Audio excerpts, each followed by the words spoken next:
Hey everyone, welcome back to the Tech Corner. This is Andres from the Newsreel, and I get an opportunity to do a hands-on with the new Samsung Gear S3 Frontier. I want to thank Brian for letting me play with his watch, because there it is.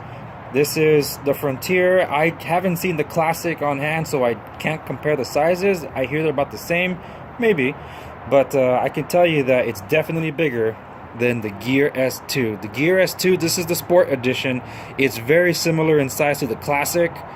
Yeah, it's a huge difference in size, and even the screen, they look about the same size now. I would say the Frontier is a little bit bigger, but definitely because those large bezels, it makes you feel like a much larger watch. Thicker too. This is I believe a T-Mobile variant, so it's a lot thicker on the side, has 4G LTE in there.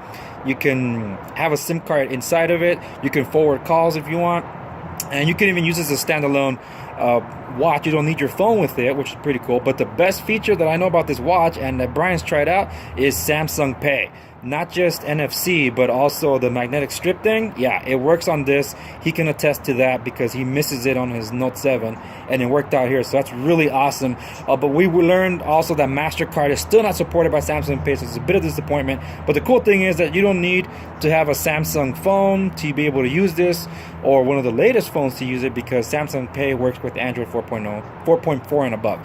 So there you go. This is a true comparison about how they are, and you could tell that watch is that much thicker than the Gear S2. But here's one of the larger Android watches available out there of the luxury style. This is the Huawei watch. The screen sizes are very comparable. You can see girth, I would say they're about just as thick. And I would actually give more credit to Samsung for cramming a lot more technology into this watch than this, because the Huawei doesn't even have NFC for Android Pay, which is unfortunate. Now let's check out how this looks on the wrist here. Now in the box you also get a smaller band for those of you with smaller wrists, because the watch itself is only available in one size.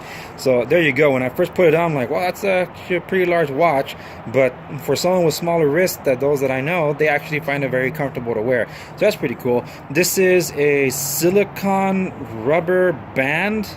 I don't know, it's for a $400 watch. I expected a better band, because this one actually feels a little comfortable, but then again, it's a sporty version, so it's meant to be that way. It's meant for you to sweat in it, and it's kind of the same way here. It is rugged for sure. This is supposed to be water resistant up to like what, 5 meters if I'm not mistaken, or 5 feet, that is, I'm sorry. So I guess it will hold up against water. That's no problem. This feels considerably better than the Gear S2 Classic.